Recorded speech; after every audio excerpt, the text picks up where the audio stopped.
lo que creemos importa, ¿cierto?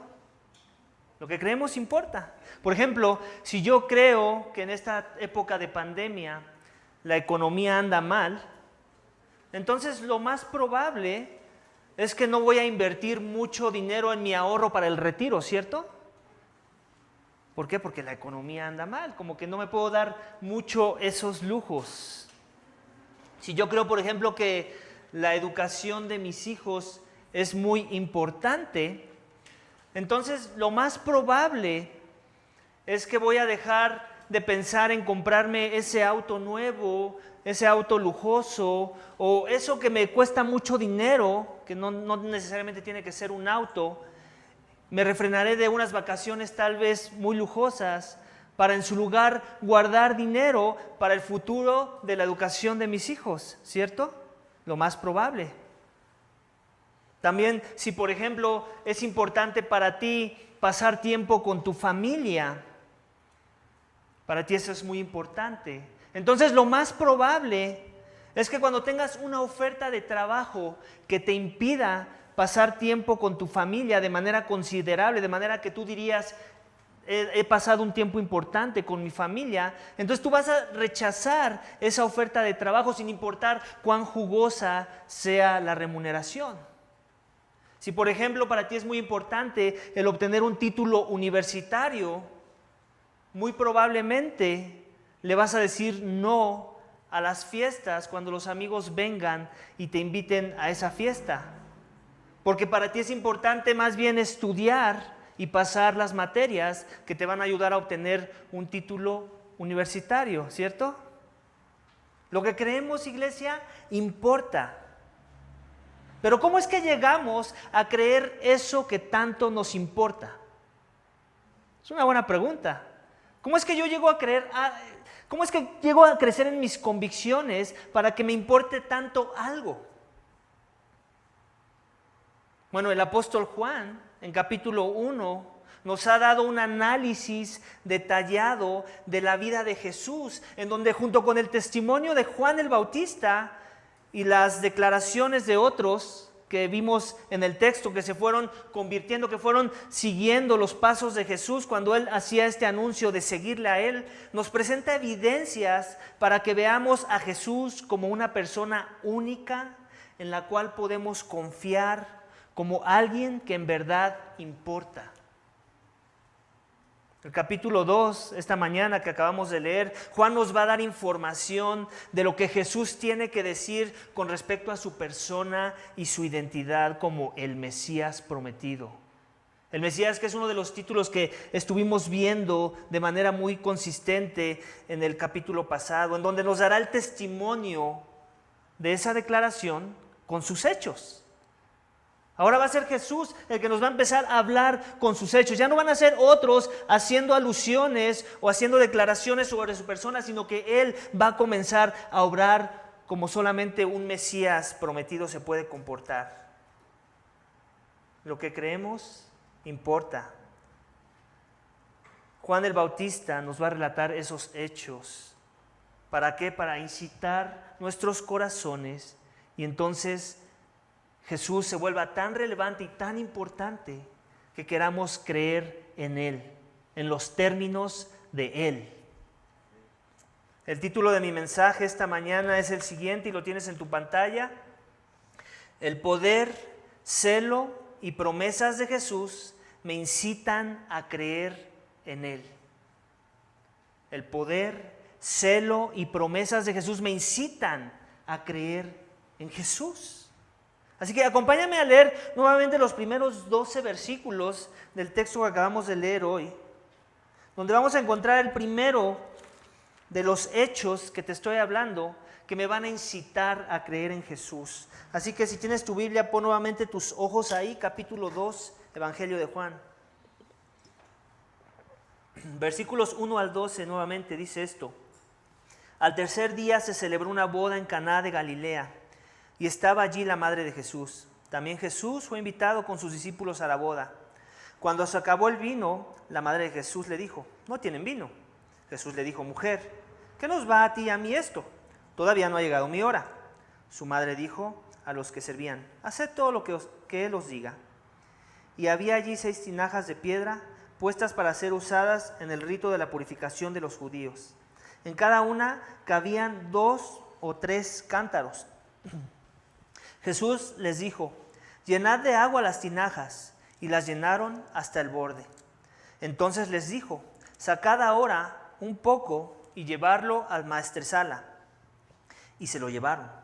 Cuando el maestresala probó el agua convertida en vino, y como no sabía de dónde era, pero los que servían, que habían sacado el agua, lo sabían, el maestresala y le dijo: todo hombre sirve primero el vino bueno, y cuando ya han tomado bastante, entonces el inferior.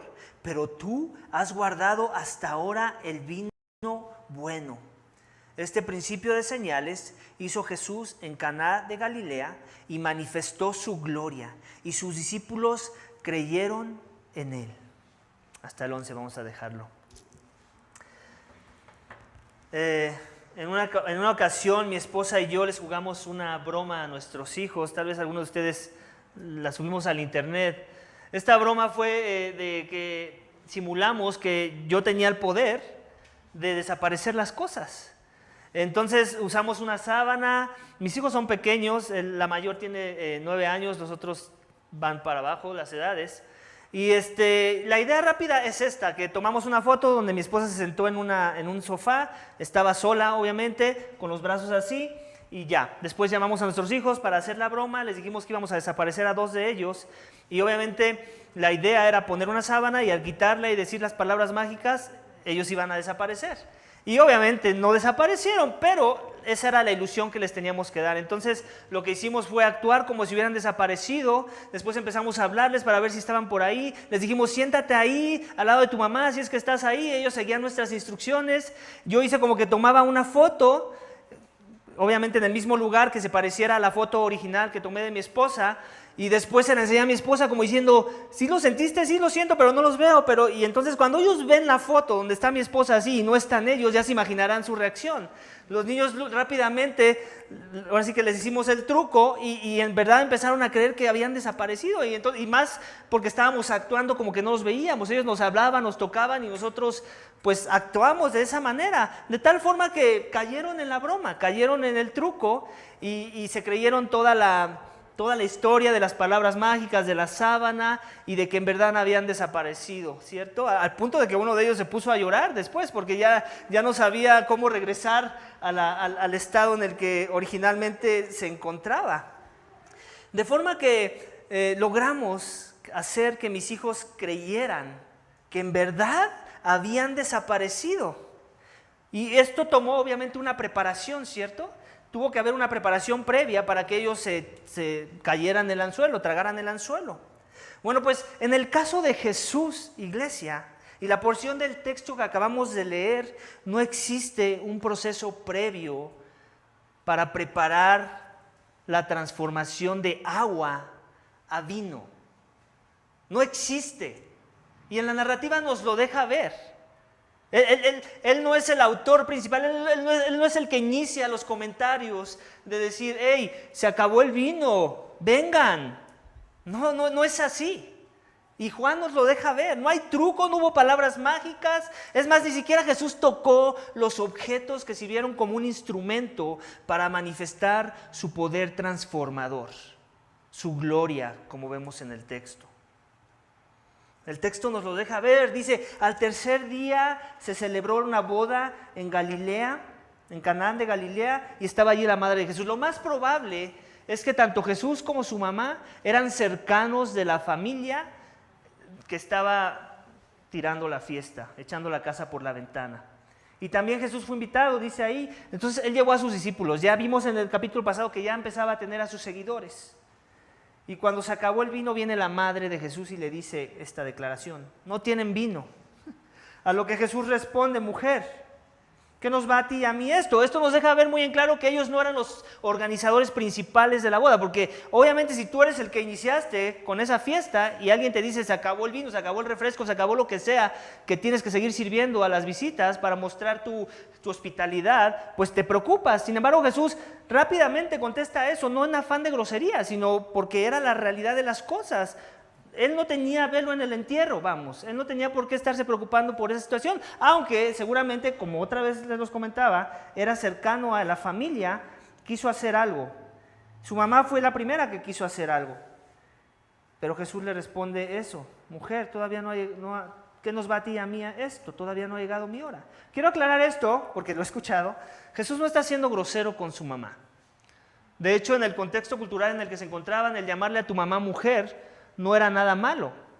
En la cruz, cuando Cristo está siendo crucificado y le dice a uno de sus discípulos, a Juan: mujer, ahí está tu hijo, hijo, ahí está tu madre, es la misma frase que usa.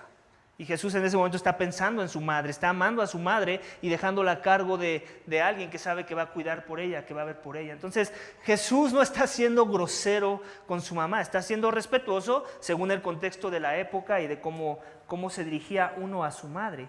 Lo que sí está poniendo en duda es la ayuda que ella está pidiendo. Esto no lo leí en un comentario, estas son meras suposiciones mías. Y no está en la Biblia, pero sí me puse a pensar, ¿por qué la madre de Jesús le pide que haga algo en un contexto en el que seguramente no había nadie que pudiera hacer nada? Ni los que trajeron, ni los anfitriones de la boda. Uno hubiera pensado que se acerque a ellos. Seguramente el contexto era un imposible que hubiera otra vez vino. No sé si por la hora, no sé si porque el vino lo tenía que hacer los de la casa, porque era una comunidad en donde había viñedos. No lo sé, el texto no nos lo dice, pero me atrevo a pensar que Jesús ya había comenzado tiempo antes de iniciar su ministerio con sus seguidores a manifestar algunos indicios de su poder sobrenatural. No lo sé, pero tiene sentido, ¿cierto? Tiene sentido que su madre sabía que había algo especial en su hijo que podía hacer la diferencia en este momento ante esa necesidad. No lo sé otra vez, no me tomes por completo y por hecho esa realidad, pero se me ocurre pensar porque no veo otra opción que nos pueda dar el texto para llegar a una mejor interpretación. Su madre dijo a los que servían: haced todo lo que él os diga. Como que su madre dijo: yo te voy a dejar el problema a ti y yo me voy a desaparecer. Así como nos ha tocado que nos hacen nuestras madres, ¿cierto? Que existe un problema y que saben que tarde o temprano tú lo vas a resolver porque eres su única opción y te dejan la tarea, ¿cierto? Bueno, pues igual de la misma forma vemos aquí a María haciendo eso. Otra vez, ¿era pecaminoso lo que hizo? No lo sé. No sé si estaba siendo orgullosa y quería que a fuerza Jesús resolviera el problema, no lo sé, el texto no nos lo dice tampoco. Lo que sí vemos es la respuesta de Jesús: todavía no ha llegado mi hora. Y eso es una pregunta interesante, ¿no? Más bien es una declaración interesante. La hora de la que está hablando, y lo sabemos por lo que seguimos leyendo en el Evangelio, es la hora en que Él va a entregarse como un sacrificio por los pecados de los hombres. Entonces Él está haciendo esa conexión de este evento con eso que va a pasar de manera futura con respecto a una hora que tenía que llegar en donde Él se iba a entregar como un sacrificio. Y aquí también no podemos dejar de pensar en hacer las conexiones. Más adelante leemos que el agua se convierte en vino y sabemos que después Jesús en la última cena le dice a sus apóstoles, a sus seguidores: recuerden este sacrificio que voy a hacer por ustedes y conmemórenlo con el pan y con el vino, el pan que representa mi cuerpo y el vino que representa mi sangre. Otra vez, el texto no nos está diciendo que esa es la conexión directa, pero tampoco podemos omitir toda la revelación que nos viene después en el Evangelio de Juan. Entonces seguramente está haciendo Jesús una conexión como que dándole vuelta a las cosas, pero que al final vamos a tener el entendimiento más adelante, no lo sé, pero lo pongo ahí para que lo empieces a considerar. Después de esto, vino Jesús con sus discípulos, se me volteó la hoja. Su madre le dijo que le hicieran caso. Bueno, de alguna forma la mamá lo tenía en alto estima, así como diciendo: yo sé que mi hijo va a resolver el problema, nunca me ha desobedecido, siempre ha visto por su madre. Seguramente ahí podemos empezar a ver al Dios hombre, el Dios perfecto que nunca deshonró a su madre en un pedimento de su madre. Y había allí 6 tinajas de piedra, puestas para ser usadas en el rito de la purificación de los judíos. En cada una cabían 2 o 3 cántaros. Estuve leyendo las conversiones, eso sí en un comentario, y dicen que son como, cada tinaja contiene como de 20 a 30 galones de agua. Entonces ya se imaginarán el tamaño de las tinajas. Y lo interesante de que Jesús haya escogido esas tinajas, no podemos pasar por alto lo que simbolizaban. ¿Qué dice? El rito de la purificación de los judíos. Jesús ocupa algo, un elemento que los judíos verían como hasta cierto punto sagrado, algo que tiene un uso particular para un rito de purificación que tiene una conexión con el templo, y Jesús lo usa como diciendo, pásame ese vaso, ¿no? Como diciendo, ahí, eso que tienes ahí, tráelo para acá y llénamelo de agua, ¿no? Obviamente estaban en una boda, no estaban en el templo. Ya te imaginarás que la gente desde ahí ya empezó a pensar cosas. ¿Qué nos está pidiendo? ¿Qué está a punto de hacer esta persona? El punto es que llenan las tinajas. O sea, imagínense todo el vino que iba a haber para la fiesta ahora, ¿no? Tanto, 30 por 6, multiplícalos, galones, y los llenan. ¿Y qué es lo que sucede después? Jesús les dijo llenar las tinajas, las llenaron hasta el borde. Entonces les dijo, sacad ahora un poco y llevadlo al maestresala, y se lo llevaron. Otra vez, no hubo truco, no palabras mágicas, él ni siquiera tocó los elementos, pero sí dio la instrucción. Algo hizo Jesús en el proceso, porque cuando el maestresala se le lleva la muestra, el maestresala, velo ahora en nuestros días como el capitán de meseros tal vez, o cuando contratas un servicio en un salón de fiestas, el organizador del evento, el que dice, sí, pasa esto ya se nos quemó, no lo podemos servir así. Ese era el maestresala en el contexto de una boda en el tiempo de Jesús. Entonces ese era el proceso, él tenía que aprobar todo lo que salía a las mesas antes de servirlo. Y básicamente fue lo que se hizo. Jesús fue muy estratégico en la forma en la que iba a manifestar su gloria. Dice, cuando el maestresala probó el agua convertido en vino, y como no sabía de dónde era, pero los que servían, que habían sacado el agua, lo sabían, el maestresala llamó al novio. Entonces imagínense, pónganse en ese contexto. ¿Algunos de ustedes han visto la serie de Chosen? Véanla, porque el ver la serie de Chosen te deja ver un poco más la realidad de cómo fue todo. En esa serie, básicamente te lo ilustra de esta forma, el maestresala llamando al novio y diciéndole, ¡hey! Escuchen todos, escuchen lo que acaba de pasar aquí, algo que en mi vida, en mi carrera como maestresala, nunca antes había visto. Esa idea de lo que aún sucede en nuestros días, ¿cierto? Me imagino que alguna vez has ido a alguna fiesta, o alguna vez cuando andabas en el mundo y te tomabas las tuyas, tú sabes lo que pasaba después de que te acababas la botella que en verdad costó dinero, ¿cierto? Querías seguir tomando y ya no alcanzaba, o la hora ya era muy tarde, no había forma de comprar una botella del mismo calibre, y lo que hacían era, pues, ¿qué tienes? Saca lo que tengas. Entonces pasabas tal vez de, no sé, un Torres 10 a un Don Pedro, ¿cierto? Y ya te sabía igual de todos modos, porque ya te habías acabado la de Torres 10, tu lengua ya había perdido la sensibilidad con la que inicias tomando y degustando vino o alcohol, y entonces ya después tomas hasta guarrás, ¿cierto? Unos, no es cierto. Pero bueno, sabemos que hay historias así. El punto es que la idea es la misma, no es algo nuevo, esto viene por los siglos, y así es como sucede, ¿no? Inician con la mejor presentación, las apariencias importan, ¿cierto? Y ya después, ¿qué importa, no? Lo que caiga. Y básicamente es la misma idea, y es lo que él trae a la atención. Y le dijo, todo hombre sirve primero el vino nuevo, y cuando ya han tomado bastante, entonces el inferior, pero tú has guardado hasta ahora el vino bueno. Eso era para traer la atención, ¿te das cuenta?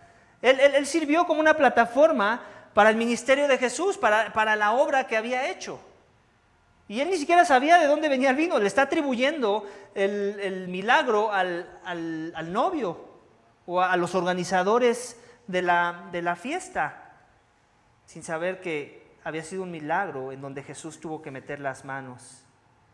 Obviamente también en el contexto cultural, esto es algo que leí en el comentario, era que nosotros no vivimos una cultura de la vergüenza. Bueno, tal vez en años pasados, ¿no? En los 1900, existía algo de eso, pero ahorita en nuestros tiempos ya la cultura de la vergüenza no existe en el contexto mexicano, pero en el contexto sobre todo del Medio Oriente, todavía la familia tiene mucho peso en cuanto a traerle vergüenza a tu familia o no, y cómo te ve la sociedad o la comunidad de la que te rodeas.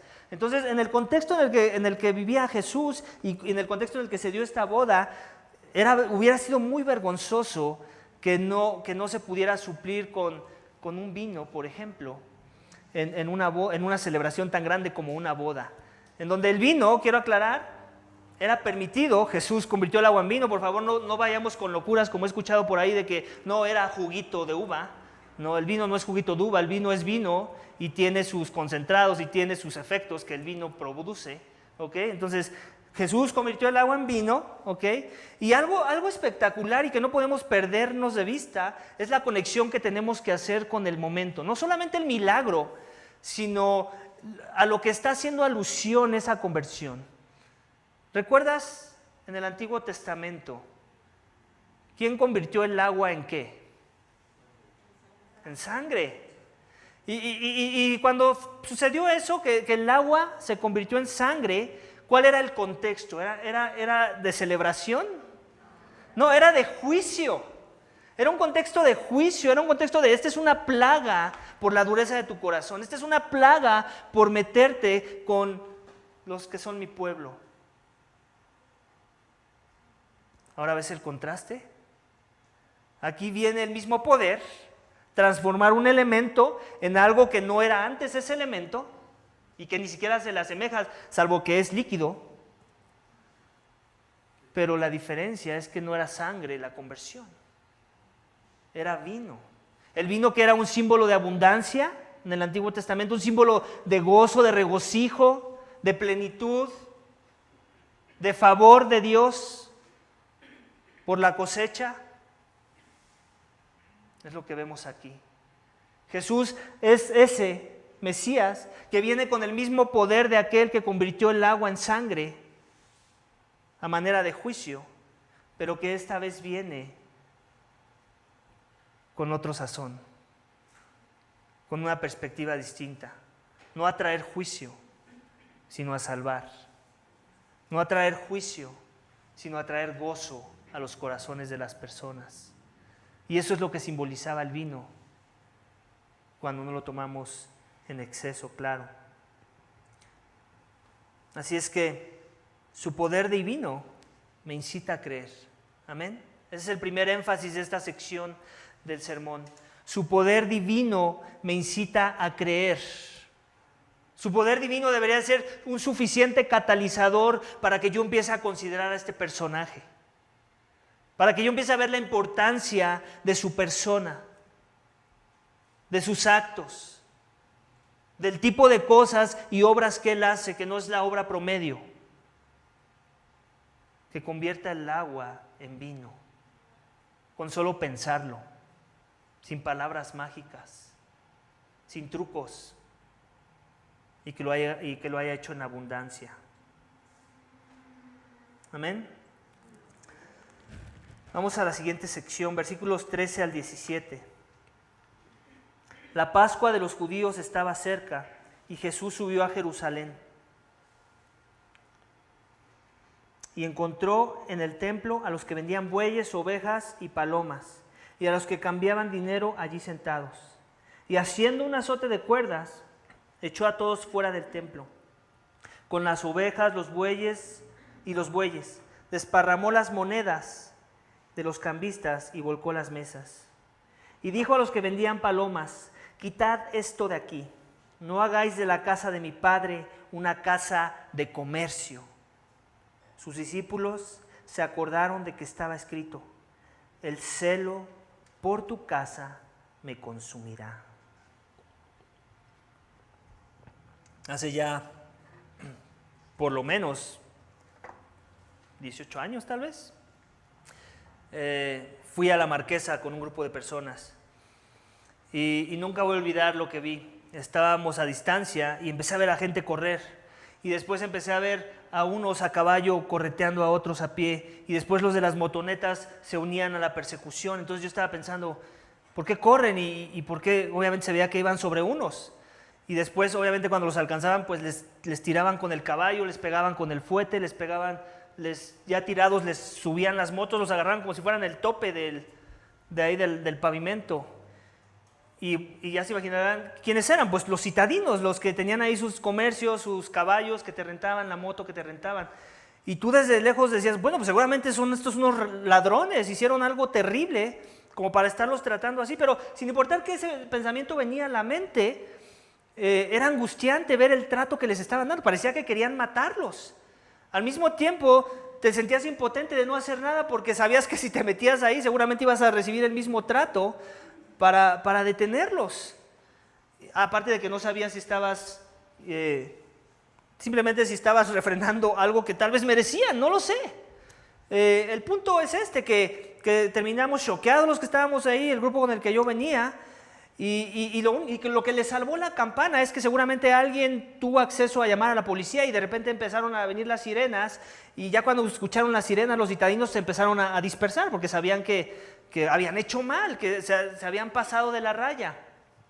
Entonces eso les dio tiempo a los que habían sido golpeados a subirse a sus 2 camionetas, eran 2 familias. Algo que también fue espantoso ver cómo querían abrir el tanque de gas de las camionetas, el depósito donde se echa gasolina. Parecía que querían incendiarlas, no pudieron por la gracia de Dios. Es que fue algo atroz que me dejó hasta cierto punto traumado, en donde yo mismo me prometí nunca más ir a la Marquesa. Y les estoy haciendo publicidad a la Marquesa, si me disculpan. El punto es que quedé, en mi corazón pasaron muchas emociones, me imagino que también en el corazón de todos aquellos que estaban expectantes de lo que estaba pasando. Era rabia, impotencia, coraje por la hazaña que veíamos ahí, y total que mejor nos fuimos porque dijimos, igual y somos los siguientes, mejor vámonos de aquí, ¿no? Porque no sabíamos por qué había pasado eso. Nos fuimos y más adelante vimos las camionetas paradas, ya con ambulancia y dándoles un servicio, los de ambulancia. Entonces nos detuvimos así como ¿qué pasó? ¿No? Y yo le hice la pregunta a uno de los chicos que estaba súper golpeado, tenía fuetazos por todo el cuerpo. Le digo, oye, ¿qué pasó? ¿Por qué tanta hazaña?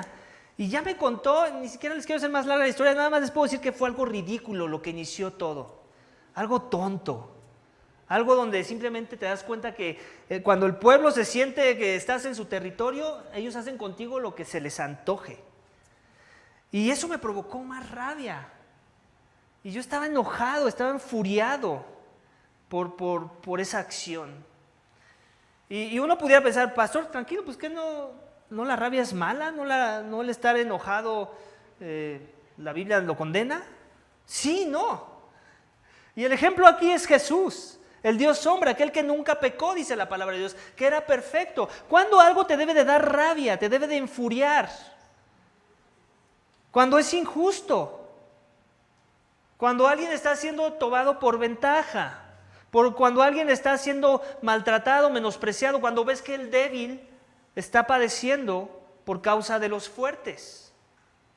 Bueno, pues en el contexto de Jesús no es muy diferente. Recordemos que él era el Dios hombre y también había cosas que le hacían enojar y cosas que obviamente eran contrarias a las cosas que eran la voluntad de su Padre. Todos sabemos que el templo Dios lo instituyó en el Antiguo Testamento y tenía un propósito. No nada más porque se le antojó a Dios, pues construyan un templo. Tenía un propósito, mandaba un mensaje. Anticipaba algo. Y definitivamente algo que no anticipaba y el mensaje que no tenía que mandar era el de la mercadería. Era el de tener motivaciones de avaricia en los corazones de los hombres. Era el de incitar a todo menos a la devoción y adoración a Dios.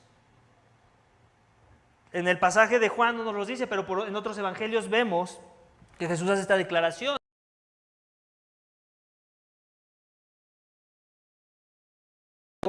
¿Qué es lo que encuentra? Mercadería. Como cuando vas y entras a uno de los mercados de las colonias que nos rodean y lo que ves es comercio. Ese es el fin, obtener ganancia. Y ese es el fin que vio Jesús en cuanto entró y vio todo cómo se estaba presentando la situación. El de simple y sencilla ganancia, el de los intereses propios, nada que tenga que ver con Dios, con las cosas de Dios, con las cosas que nos acercan a Él. El templo es el lugar sagrado que Dios propuso para que su pueblo tuviera un encuentro con Él. Estaba siendo desacrado, denigrado. Estaban dando un mal testimonio los judíos. Estaban cambiando monedas para las monedas de la región. De forma que no puedes ofrendar al templo con esas monedas que tú traes. Mira, te las cambiamos por estas y obviamente sabes que ahí había una ganancia. Ese animal que traes no está suficientemente puro para el sacrificio. Mira, nosotros tenemos estos que ya vienen con agua bendita. Así era la cosa. No muy diferente a lo que vemos en nuestros días en otros contextos de otras religiones. Aún sectas cristianas que te venden lo bendito, lo sagrado, la espina, el traído de no sé dónde. Mercadería. Eso es lo que vemos y lo que Jesús ve. Y eso le enfurió. De tal forma que volteó las mesas, dice el texto. No sé cómo le hizo, se encontró algo que sirvió como un látigo y empezó a dar azotes y empezó a echar todos fuera. ¿Se imaginan la escena? ¿Se imaginan que ahorita alguien entrara y nosotros fuéramos esas iglesias que hacen mercadería y de repente empezar a voltear mesas, a sacarnos a todos a patadas? Imagínenselo, porque es así como sucedió. Y a una escala más grande, porque este no es el templo de los judíos. Ese era el templo que Dios había propuesto para tener un encuentro. Aunque sabemos que la Biblia también nos enseña que Dios no lo puedes contener en un templo. De la misma forma Él se quiso manifestar así con su pueblo. Y que sabían que cada que subían a Jerusalén, por eso dice el texto que subían a Jerusalén, porque Jerusalén estaba en una montaña. Entonces todo el que quisiera ir ahí, no importa de qué rumbo vinieras, norte, sur, este, oeste, tenías que subir algo. Tenías que ir hacia una pendiente hacia arriba. Y eso es lo que dice el texto que Jesús hizo. Pero encontró esto y hace esta declaración. De versículo 17. Bueno, no, él dice esta declaración: quitar esto, no hagáis de la casa de mi padre una casa de comercio. Algo que llama la atención y no podemos perder del texto es esto: no hagáis de la casa de mi padre. Posesivo, mío, no tuyo. Porque si fuera tu padre, tú no estarías haciendo estas cosas que veo aquí. Tú dirás que todo lo que quieras, que Dios es tu padre, pero no tienes el derecho porque tus acciones, tus hechos no lo avalan. Él sí es mi padre. Ustedes serán hijos de quien sea menos de mi padre, les está diciendo. Quitadlo. Y luego esta es la declaración que los discípulos hacen: el celo por tu casa me consumirá. ¿Se acordaron de esto? En ese momento, tal vez, la manifestación de esa declaración del Antiguo Testamento que encontramos en Salmo 69:9, que dice esto, no tienes que ir para allá: porque el celo de tu casa me ha consumido y los vituperios de los que te injurian han caído sobre mí. Este texto es inspirado por David. Recordemos que David era un rey y que también en el contexto en el que David se encontraba, él manifestó expresar un celo por el templo, por la casa de Dios. Pero aquí vemos el cumplimiento de esa declaración en un rey por encima de David, el verdadero David, el más grande David, que tuvo un celo más grande que el que David pudo haber manifestado en su época, y que lo vemos de esta manera.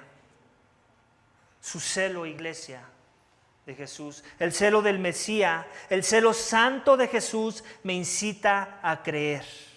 Ese es el segundo énfasis de mi sermón. Jesús no era cualquiera que entraba en el templo y simplemente quería mostrar una actitud rebelde, de anarquía, de ir en contra del sistema. Él era el que tenía el derecho único de hacer eso que hizo y de manifestar un celo a ese nivel. Porque si había alguien que sabía de qué se trataba estar ahí en ese templo, era Jesús. Él era el único con el derecho de hacer eso, porque era la casa de su padre. Vamos a continuar la lectura. Dice: entonces los judíos respondieron y le dijeron: ya que haces estas cosas, ¿qué señal nos muestras? Jesús respondió y les dijo: destruid este templo y en 3 días lo levantaré. Entonces los judíos le dijeron: en 46 años fue edificado este templo y tú lo levantarás en 3 días. Pero él hablaba del templo de su cuerpo. Por eso, cuando resucitó de entre los muertos, sus discípulos se acordaron de que había dicho esto y creyeron en la Escritura y en la palabra que Jesús había hablado.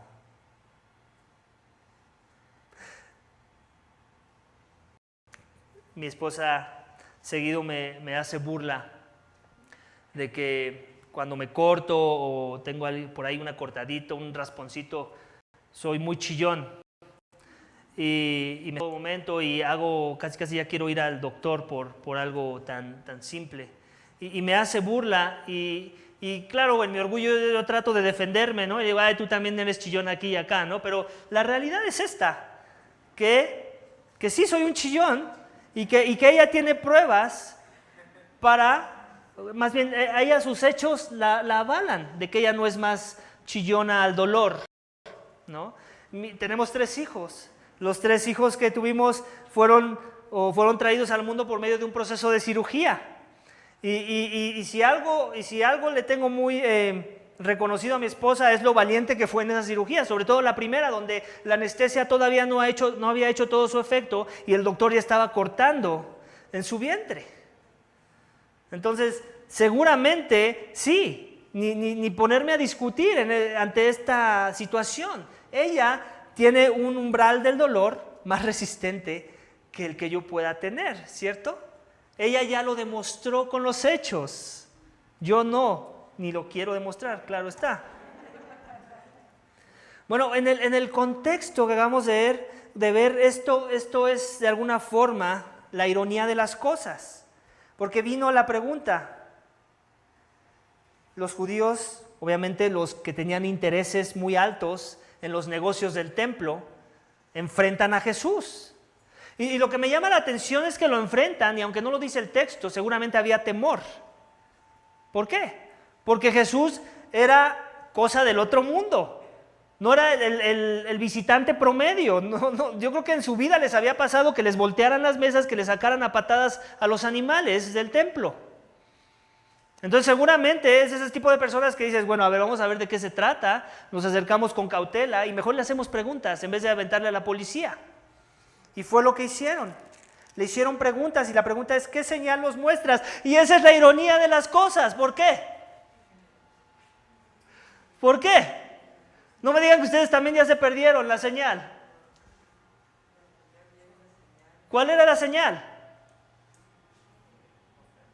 El celo. El celo era la señal, el cumplimiento de la palabra de Dios en una persona. El Señor nos muestra: te la perdiste, papá. Te la perdiste. Ese es tu problema, que te la has estado perdiendo desde el capítulo 1.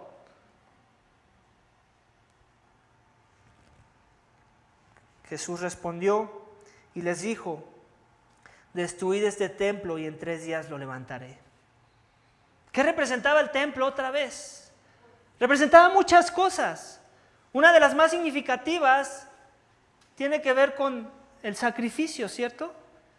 Jesús es el Cordero de Dios que quita los pecados del mundo. Todas las imágenes, todos los tipos del Antiguo Testamento, ya sea instituciones, ya sea celebridades o celebraciones o personajes, la gran mayoría de ellos, Dios los instituyó, Dios los permitió, porque apuntaban a algo superior. Si Dios permitió un templo es porque apuntaban a un mejor templo. Si el templo del Antiguo Testamento servía a la función, entre muchas otras cosas, que la presencia de Dios se manifestara en ese lugar, es porque era la sombra de algo que iba a ser la substancia. Al igual que los sacrificios, al igual que la purificación. Todo tenía su lugar en la persona de Jesús. Jesús usa el templo de manera muy estratégica para hacer alusión a su persona. Y aunque en el momento ellos no lo entendían, Jesús sí lo entendía. Y él sabía que sus discípulos más adelante lo iban a entender. Por eso el comentario del versículo 21. Pero él hablaba del templo ¿de qué? De su cuerpo. Ahí te va un tip para los testigos de Jehová. Ellos dicen que Jesús resucitó, pero no en cuerpo, ¿cierto? Bueno, si has platicado con ellos, te adelanto que eso es lo que creen. Que es su espíritu, su espíritu como si fuera un holograma, vamos. Que era lo que veían los discípulos como resurrección. Yo no veo eso en el texto. ¿Y sabes qué? Hasta donde yo me quedé en sus Biblias no han torcido esa parte. Así que llévalos ahí. Juan 2:21. ¿De qué habla? Del templo de su cuerpo. Eso es lo que va a ser resucitado, un cuerpo. No un holograma. No un espíritu que podemos ver. Porque hasta tonto es, los espíritus, la Biblia es clara que Dios es espíritu y nadie ha visto a Dios. Es un cuerpo lo que fue resucitado. Y también la ironía de las cosas es que cuando Jesús resucitó de los muertos, sus discípulos se acordaron de que había dicho esto y creyeron. Algo que sirvió la resurrección de Jesús es que ellos creyeran. Y aunque ellos piensan que estaban consagrando el templo, en realidad fueron los que cumplieron esas palabras y destruyeron el templo del cuerpo de Jesús. Sí lo destruyeron. Y en 3 días Jesús resucitó. Jesús estaba haciendo alusión a su resurrección y también estaba haciendo alusión al proceso por el que tenía que pasar para cargar el pecado, la maldición, la condena, el castigo que nosotros merecíamos por culpa de nuestro pecado. Porque la palabra de Dios enseña que la paga del pecado es muerte. Y todos nosotros aquí somos pecadores. Hemos ofendido a Dios con nuestras vidas. No hemos vivido según el estándar que Dios demandaba de nosotros para vivir, para traerle gloria. Ni siquiera hemos sido lo suficientemente agradecidos como deberíamos por todas las cosas buenas que nos da. Y encima de eso hemos pecado, hemos hecho lo malo, hemos pensado lo malo. Hemos vivido vidas vanas, donde hemos buscado nuestros propios intereses, donde nos hemos estado enfocando en las cosas que nos llenan y que satisfacen la carne y no necesariamente a Dios. Ese pecado que nos separa de Dios, ese pecado por el cual se tuvieron que instituir sacrificios en un templo, sacrificios de animales que año con año se tenían que venir haciendo. ¿Para qué? Para que se borraran los pecados, que estaban anticipando un mejor sacrificio, un sacrificio perfecto. Un sacrificio en alguien que era el templo, en quien se manifestaba toda la gloria de Dios, de aquel logos, de aquel verbo que se hizo carne y que habitó entre nosotros y que manifestó su gloria y que la comenzó a manifestar con señales como ya lo vimos y también la comenzó a manifestar con su carácter y también la siguió manifestando en el cumplimiento de sus promesas. La promesa de que el templo iba a ser reconstruido, iba a volver a la vida, iba a ser destruido, sí, pero solo por un momento. Dios lo iba a vindicar. En el poder del Espíritu Santo iba a resucitar. El poder de la muerte no lo pudo contener. En Jesús se revierte la maldición. La ira de Dios que tú mereces por culpa de tu pecado puede ser removida si pones tu esperanza y tu fe en la obra redentora de Cristo en la cruz. que en Él está la manifestación de la presencia de Dios, que Él es ese sacrificio que era necesario para que tus pecados fueran borrados, que Él es la reconciliación de Dios con los hombres, de que su resurrección, 3 días después de haberlo puesto a muerte clavado en una cruz, es la promesa de la esperanza de una resurrección futura que tú puedes experimentar si has puesto tu esperanza en Él.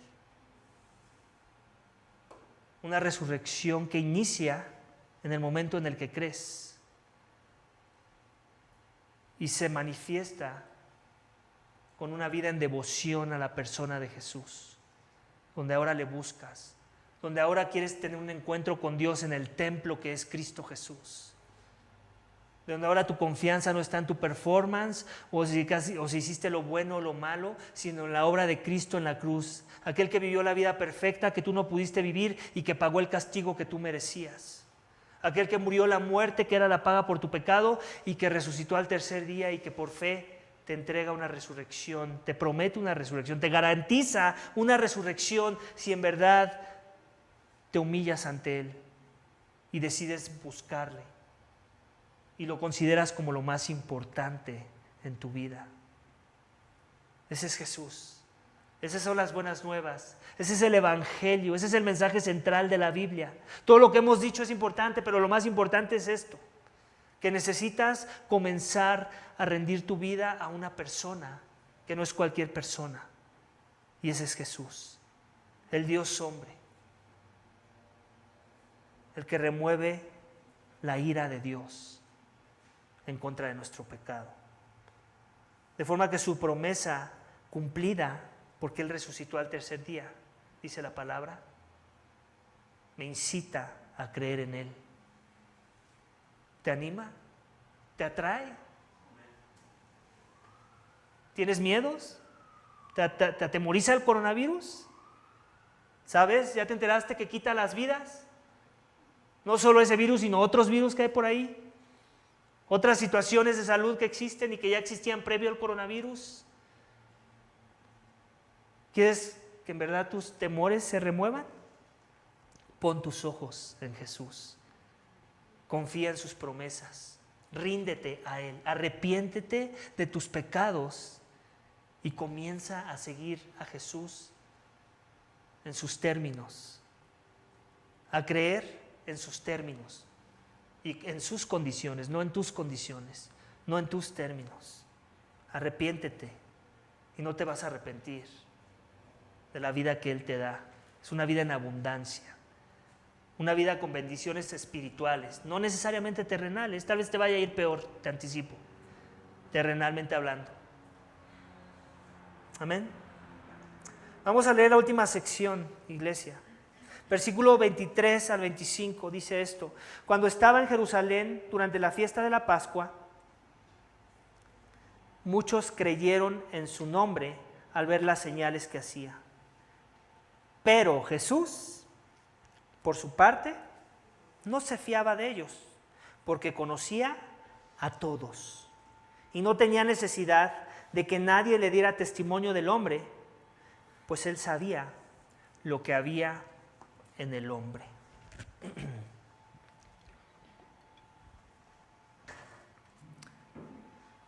Este texto pareciera que ya es como un relleno, pero no lo es.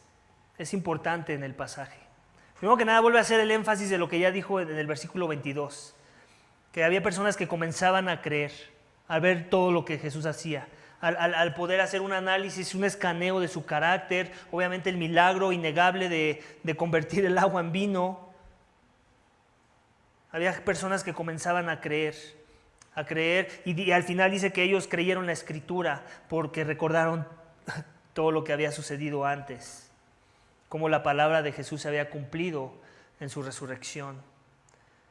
Así que cuando estaba en Jerusalén, dice el texto nuevamente, durante la fiesta de la Pascua. Es bien importante también esta parte. Mucho de lo que sucede en el Evangelio de Juan es en esta época de las fiestas de la Pascua. Y es algo que a resaltar en el Evangelio de Juan. Juan quiere hacer mucho alusión a las festividades de la Pascua con las cosas que Jesús tenía que venir a manifestar y a consumar en su persona. En la palabra de Dios se nos dice que nuestro corazón es perverso y engañoso, ¿cierto? Eso se puede ver manifestado de muchas maneras, quiero aclarar. Una de ellas es que yo puedo decir que creo en verdad en algo. Yo puedo decir que algo en verdad me importa y con mis hechos no demostrarlo. ¿Cuántas veces no hemos visto pasar por la iglesia a la persona o personas que profesan creer en Jesús, que dicen que Jesús es lo más importante para sus vidas, y cuando examinas sus vidas están llenas de prioridades que no se alinean a lo que significa en verdad creer en Jesús? O tal vez tú has sido una de esas personas, no lo sé. En el texto vemos algo que debería de poner frenos a nuestro creer. Y cuidado, no estoy diciendo que no te quiero animar o persuadir para que creas en Jesús. Claro que quiero, el título de mi sermón lo dice. Su celo, su poder, debería de incitarte a creer en Jesús, sus promesas. Pero aquí quiero poner una advertencia. Porque después dice que Jesús no se fiaba. En versículo 24. O sea, aunque muchos parecían haber creído, dice que Jesús no se fiaba. Porque sabía que muchos parecían creer. Y eso lo vamos a ver conforme vamos avanzando en el Evangelio de Juan. Muchos que parecen creer, pero que sus motivaciones eran erróneas. Muchos de los que parecían haber creído, sus vidas nunca cambiaron. La mayoría de esos que supuestamente habían creído fueron los mismos que después estaban gritando: crucifícalo, crucifícalo. Aunque Juan, y se los dije al inicio de la serie, que pusieran mucha atención a la palabra creer, porque era algo a lo que Juan nos estaba invitando a creer en Él. Es el propósito de la carta. Todas estas cosas se escribieron, todas estas cosas hizo Jesús. Ni los libros del mundo alcanzarían para escribir sus hazañas, pero las que están escritas sirven del propósito de que creas en Él, que Él es el Hijo de Dios, que Él es el Mesías. Pero la advertencia es esta: asegúrate de que tu creer sea el creer que Juan nos detalla en el Evangelio de Juan. Que sea el creer que los apóstoles en sus cartas del Nuevo Testamento nos detallan de lo que significa creer en Jesús. Su evaluación de mi ser me incita a evaluar mi creer. Ese es el último énfasis de mi sermón. ¿Cuál es la evaluación de mi ser? La evaluación que Jesús hace sobre los hombres, que Él nos conoce a todos, que Jesús no se confía de nosotros. Y si Jesús no se confía de nosotros, ¿por qué tú sí te confías de ti mismo? Asegúrate de que si crees, crees en verdad. Asegúrate de que si en verdad Jesús es lo más importante, se nota. Cómo tu creer se ve expresado de tal forma que tu vida revela que Jesús en verdad importa. Si dices que crees en Jesús, cómo eso se ve reflejado en que lo mejor de ti, tus dones, tu tiempo, son puestos al servicio de Jesús. Cómo tu tiempo y la administración de este revela que creer en Jesús en verdad importa para ti, por encima de todas las demás cosas que pudieran ser importantes también para la vida. Cómo tu orden de prioridades anuncia al mundo que Jesús es tu máxima prioridad. Cómo la inversión de tu dinero, dónde lo gastas, cómo lo gastas, cuánto gastas, evidencia que tu inversión financiera está en las cosas de arriba, que tu aportación, tu generosidad no está enfocada en meras bendiciones terrenales, sino bendiciones espirituales, donde tu tesoro está en los cielos, donde de lo que Dios te da eres un simple administrador de lo que Él te da y quiere que lo uses bien para su gloria. ¿Examinas tu creer a la luz de la palabra o a la luz de lo que te dicen los que sabes que les caes bien o que te van a decir lo que quieres escuchar? ¿Evalúas tu creer de forma que odias tu pecado, te arrepientes del mismo y muestras frutos de justicia que se alinean a la palabra de Dios? Y si no es así, ¿qué dice eso de tu creer? De si este es bíblico o no.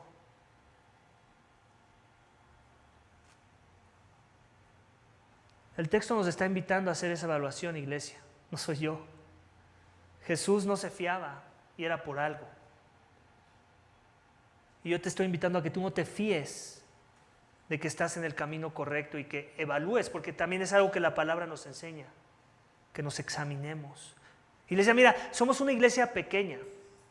Y me atrevo a decir que algunos de los que asisten a esa iglesia, o aún que nos siguen por medio de la transmisión en vivo, aún me atrevo a decir que algunos de los que son miembros de esta iglesia deberían de hacer un análisis más profundo en evaluar su creer y examinarse como nos manda las Escrituras a hacerlo, para ver si en verdad nuestro creer es verdadero, tiene substancia. Lo que creemos importa, ¿cierto? Y cuando se trata de Jesús, esto se nota más que cualquier cosa que digamos creer. Juan nos ha dado las bases suficientes que nos incitan a creer en Jesús en verdad. La identidad de Jesús lo respalda, sus hechos lo respaldan, como acabamos de ver y comenzamos a ver en capítulo 2. Esto nos debería incitar a creer en Él como Él es digno, y solamente Él es digno de ser creído. Amén. Así es que vamos a orar, iglesia, para que Dios nos dé esa gracia de creer en verdad. Y que si aún no eres creyente, si aún no ha sucedido que has puesto tu confianza en verdad y te has rendido a su carácter, a su persona, a su voluntad, donde Él es tu Señor y tu Salvador, donde todo se trata de Él en tu vida, entonces, para que te arrepientas en verdad y que tu creer comience a ser en los términos de Dios y no en los términos del mundo. Vamos a dar gracias. Padre, te damos gracias por esta palabra. Oh, Señor, qué fácil usamos la palabra creer. Yo creo esto o aquello, creo esto o dejo de creer en lo otro. Y somos tan cambiantes, con muy pocos datos. A veces creemos en cosas que ni siquiera sabemos si son verdad. Pero Padre, tú no nos has dado pocos datos para evaluar nuestra necesidad que tenemos de creer en Jesús. Nuestra necesidad de verlo como lo más importante que existe en esta vida. Tú nos has dejado un récord, no de un evangelio ni de dos, de 4 evangelios y de muchas cartas que testifican de su vida, de su obra, de su amor. La Biblia misma entera, 66 libros que hablan de Él y que se enfocan en Él. No nos has dado excusa, Señor, para ignorar el evaluar nuestro creer. Tú nos estás incitando a creer en Él. Pero no quieres y no esperas de nosotros cualquier tipo de creer. Tú quieres un verdadero creer. Un creer que traiga gloria a tu nombre, un creer que demuestre que las vidas están siendo transformadas, que demuestre que tú estás obrando con poder, que el mismo poder que resucitó a Cristo de los muertos es el mismo poder que está obrando en los corazones de tus hijos. Así que yo te ruego esta mañana, Señor, que todo aquel que está escuchando este mensaje, que no ha creído, Señor, deje de hacerse oídos sordos, deje de hacerse como dirían por ahí, que la Virgen le habla. Dales oídos para oír, Señor. Humíllalos, quebrántalos, muéstrales su pecado y muéstrales la reconciliación que viene por medio de Cristo Jesús. También te pido por todos aquellos que ya hemos creído, que sigamos evaluando nuestro creer, que no asumamos que estamos creyendo bien, que no asumamos que por nuestros frutos nuestras palabras son suficientes, porque no lo son. Tu Hijo dijo que por sus frutos los conoceréis, no por su confesión de decir creo. Eso no es suficiente, aunque es un buen comienzo. Señor, ayúdanos a ser más intencionales en evaluar todo, aún nuestro creer, aunque ya estemos caminando contigo en la fe. Te lo pedimos y te damos gracias. En el nombre de tu Hijo amado, Cristo Jesús. Amén.